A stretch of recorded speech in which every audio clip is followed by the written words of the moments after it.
natin si Tisoy. Meron tayong ano. Soy!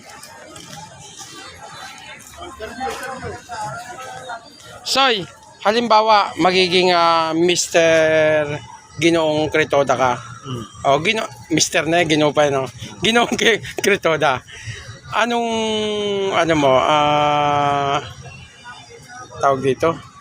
Anong masasabi mo sa ating asosasyon? Boy? Yung mga namumuno. Boy, magaling mga namumuno. Oo. Alam mo kung bakit magaling namumuno? Bakit? Isa ako sa napili. Ay, ikaw, isa ka sa napili na maging Na maging Mr. Ginoong Cretoda. Ayan. Ayun. Yun. Ay, ano naman masasabi mo sa kapwa natin na mga miyembro? Ba? Lahat ng kapwa natin. Katulad ni Taboy, kay Taboy. Ba si Taboy? Oh.